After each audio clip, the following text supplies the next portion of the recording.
Probably smarter. But anyhow, she was the same way in front of me we did. She never farted in front of me, never burped. You know, she wasn't herself. The problem is, I'll be home brushing my teeth. And in my house, I have 3 bathrooms, all with 3 toilets. However, she'll somehow find the time when I'm going to brush my teeth to go take a shit, and she'll start talking to me. So I got a mouthful of water foam, and there she is dropping trout. Also, when you're dating, you have sex more frequently for no reason. Just because you have time and something you can do to pass the time. When you're married, not so much. Everything has to be just right. The kids have to be in bed. Nothing good can be on TV. I have an Lathan's American Idol style. And also, when you have kids, you kind of have to steal the sex a little more than usual, because you have to be quiet, because they can come down the hall and catch it. So every so often, you'll be having sex, and you're kind of... you're kind of waiting. About a month ago, my worst day came true. My daughter broke in, and there she was standing there. So all we could think to do was yell, "Tickle fight!" But having kids has changed my life, and I have 2. I love the pieces, but I realized after I had my second one, I was all done. So I took myself out of the game, got myself a vasectomy.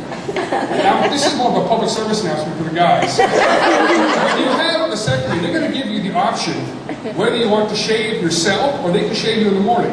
Keep in mind, they're professionals. I'm not talking about shaving the mane, just more the undercarriage. I decided I would help out, be a good patient. I would shave myself. Another thing you don't want to do, don't use an electric face razor. This guy knows. And I'll tell you why. Because face skin is rather taut. It's tight. Very predictable. Oh, it gets better. Back skin is very loose.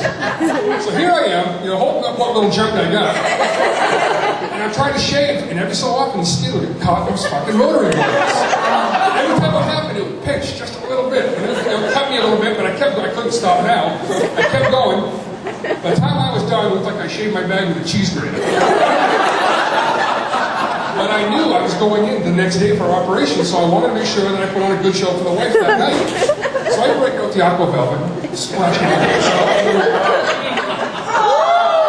Sure enough, oh, just like a coyote in a leg trap. Just like this.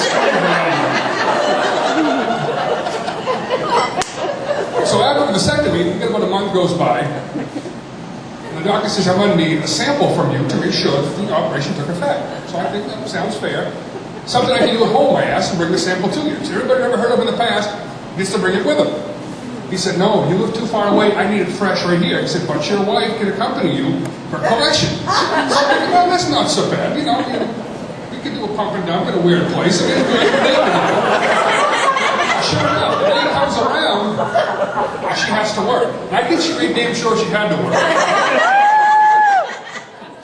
So I'm nervous enough as it is. The nurse brings me from the waiting room down to this little tiny examining room. And she says, here's your cup for collection. They call it collections because I guess it sounded appropriate. When you're all done, flip this light switch, the light comes on the hall, so I'll know you're finished. So I'm just going to sit there with the grating. She leaves the room and I look around. So, okay, now what do I got? There's a little table in the corner with some drawers. So I'm thinking, all right, there's some good spankable literature here. Maybe something else. I'm hoping for an 80s copy of Biggins. I'm back when the ladies were ladies. I open up the drawer and there's a copy of Woman's World. I gently begin to weep. So I said, it's just you and me, guy. There I am, beating like he owes me money. Through this magazine, just hoping for maybe a bra commercial or something. But the weird side effect is, every time I see a lasagna recipe now, God is a rock. Now, after the whole... I'm not kidding.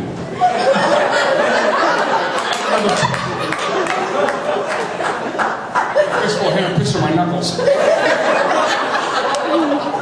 Now, when the whole procedure's done, the doctor comes in the room like I've won something. He says, hey, congratulations, Brent. You got a 0 sperm count. And he sticks out his right hand. And I'm thinking, geez, you know what I just did this room? And then I got to thinking, there's a fucking camera in this room because I'm left-handed, and he knows it. television, get back to TV, because that's pretty much all I got. Besides masturbating to television, she's got a shoebox full of toys, you know that. She doesn't need me. I usually got to check out the weird noises at 3 in the morning. That noise is always... Go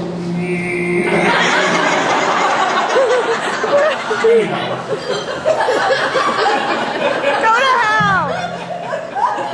A lot of the two-stroke motors is awful. Stinks up the house. Anyhow, I see this news story, you're all probably aware of it, of the astronaut woman who drove 900 miles across the country wearing a diaper to fend off her love rival, the guy that she had an affair with. I said, wow, a lot of people think that's sick. That's commitment. That's the kind of woman I want in my life. Because my wife and I sleep next to each other. She can't even reach over and rub my back. I'm driving 900 miles just to fight another woman. I need her. I see a lot of people also kind of feeling bad for the the male astronaut involved in the whole love triangle, and so was I, because astronauts need it, but he's getting no tang anymore at all.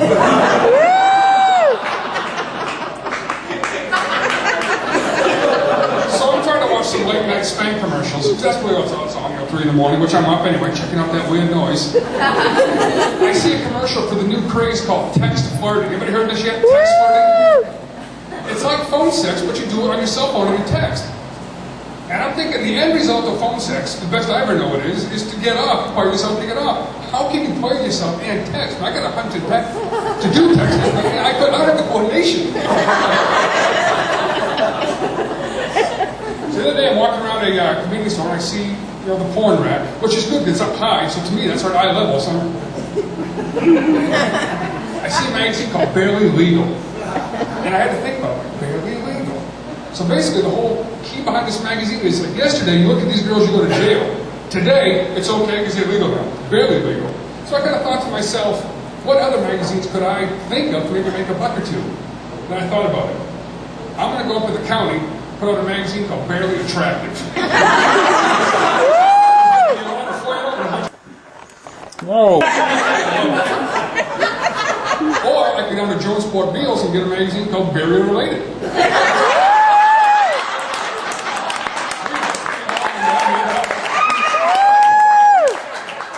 By the way, anybody from Jonesport or the county today?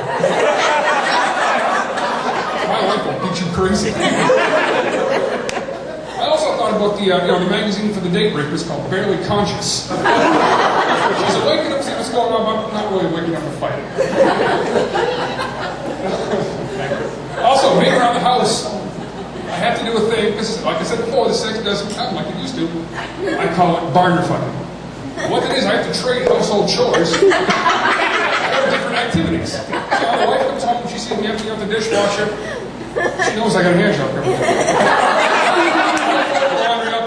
She knows that's just straight sex. And she was home the other night, and I'm in my apron, waxing the floors. She says, oh no, I somebody did that, I couldn't shit for a week.